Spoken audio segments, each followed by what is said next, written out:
Now, in the center of the room, you'll notice a plaster medallion. It looks like it's been here for 100 years. In fact, it's brand new.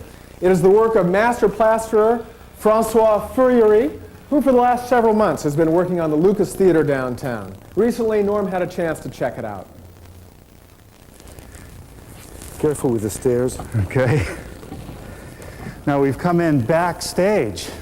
Wow, this is huge. Most people don't realize how huge the backstage area is. What was this theater used for? Live entertainment, musical, vaudeville. Now all the rigging's gone. Is that going to be replaced? Yes, with state-of-the-art equipment. Okay.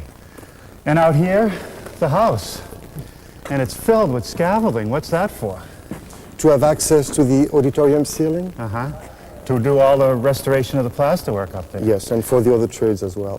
Now it's quite elaborate. You have towers of pipe with beams across, and then on top of the beams, floor joists, and then the whole deck is covered with plywood.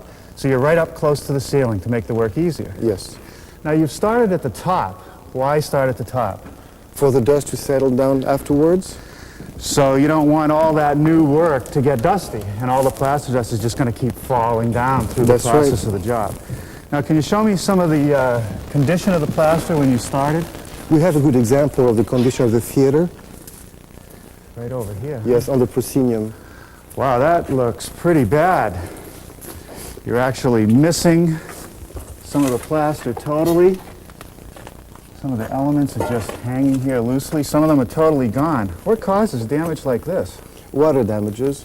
And was it from a leaky roof? Yes, from the roof and as well accumulation from the floor. And through capillary, it absorbed it. So it just sucked all that water up. Now, is this as bad as it gets? We have some parts which get even worse. Let me see that. Well, we're up here on the balcony level. And from this first balcony, you get a great view of the stage. Yeah, you sure do. Now, what's the budget on this job? Close to $6 million. Just a small part of it is for plaster, though. Isn't that always the way? Yes. This is the part I wanted to show you. Wow. Now, more water? Yes. The water accumulated at the top of the entablature here and in the trough, and you can see that it just went right through. So this is actually the inside of the exterior wall of the theater. Yes. And the water sat in the trough and just came through and destroyed the plasterwork. Now, the top of the capitals look like they've been damaged. They were chopped off to hang curtains to hide the damages. To solve one problem, they've created another problem. Yes. That's a shame. Now, it's hard to believe you can even bring this back. Well, yes, let's have a look what has been completed so far. Okay.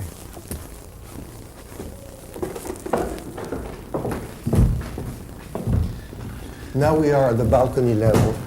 Wow, this area looks like it's nearly complete. And you really start to see what the transformation is from falling apart to restored. Now, what's going on up there?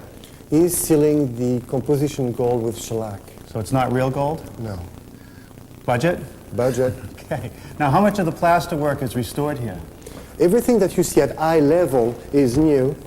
So all of this is brand new? It's been redone, and about 35% of the rest has been restored. Well, I must say the quality of the workmanship is really quite extraordinary. The plasterwork looks great, the leafing looks great, and the paint job. It's hard to believe that you can still get craftsmen to do this kind of work. Yes. It's also hard to believe that you had anything that you could actually restore left here. Now, where to? The dome. Well, now we're up on that platform that we saw from down below. And if you happen to be at the theater and you look straight up, this is what you would see. It is beautiful and so detailed. Look at the animals. They are griffins, part lion, part eagle.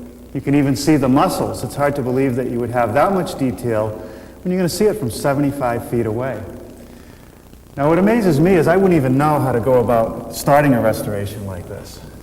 Some of the work is done on situ in place where we can restore parts. Some other parts are done in our studio in sections, 4 feet, 6 feet, like those here. Like this cornice molding. Yes. I'd like to see that. We're doing one right now in our studio. All right, Francois, what are you doing here? We're making an extrusion. So you've got a form. Actually, this is a counterform. Okay, and what's that made out of? plaster reinforced with burlap. Okay, I can see the burlap on the end. And it looks shiny. Has it been covered with something? It has been sealed with shellac and covered with a mix of oil and soap. So the oil and soap is a release agent so that you can pop the mold out after it's Exactly. complete. Then what we do have is a shell. Okay, and now you're already starting to install some of the plaster. It's very liquid. Yes. What I'm doing now is I'm putting my first coat of plaster to mix with the burlap, which is the fiber. So now you're going to embed that burlap into this first layer of plaster that you've put in your counter mold. That's right. And effectively, that's the reinforcement. You're not using steel, you're using burlap. That's right. Now, is this an ancient method? Yes, it's a very ancient method. It has been done like that for centuries. Looks like fun. It is fun. Now, how much time do you have to work with this plaster before it sets up? About 30 minutes. I'm surprised to see you just using your hands. I would think that plaster would be very tough on them. No, actually, there's no lime in plaster. It's alkali-free. Just want to try my thickness. So what I'm going to do now, I'm just going to run it through to be sure my thicknesses are okay. So you're not actually making the mold now. You just want to make sure that that burlap isn't going to show through when you finally That's right. get to it.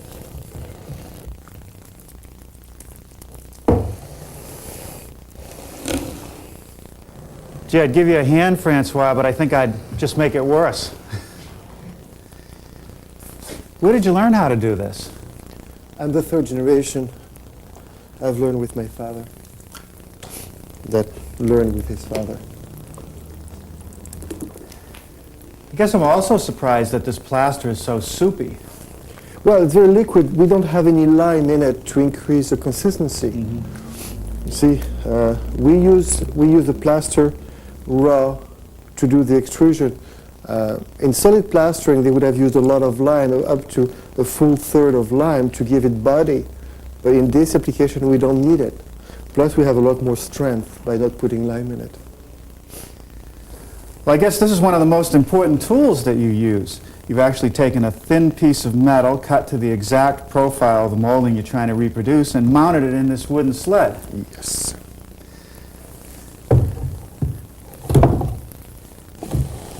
You just slide it through the plaster.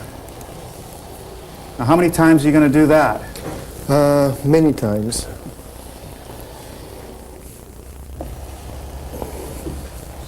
Yeah, I think I'd stop right about there. That looks pretty good to me. There's a few more pulls to have it completed. I see what you mean now. The edges are starting to get nice and crisp. And it's still very soft. I noticed that you wash your hands frequently. Yes, because the plaster sticks to the hands. It's like getting a cast. Exactly. So now it's getting really hard to pull because it's setting up. Yes, and I will ask my assistant Thomas to help me.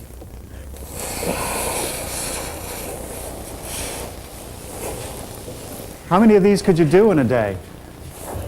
5, 6 on a good day.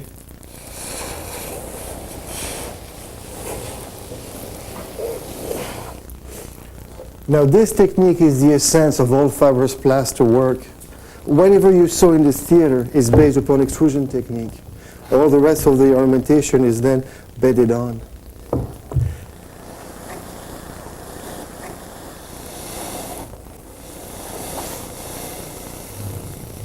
That's it. That's it. So now you're going to take this, set it in place, and then there'll be additional plaster ornaments that will be applied to it. Exactly. Well, I want to thank you for showing us this fascinating process, and also to thank you for fixing the ornament over at this old house. You're welcome.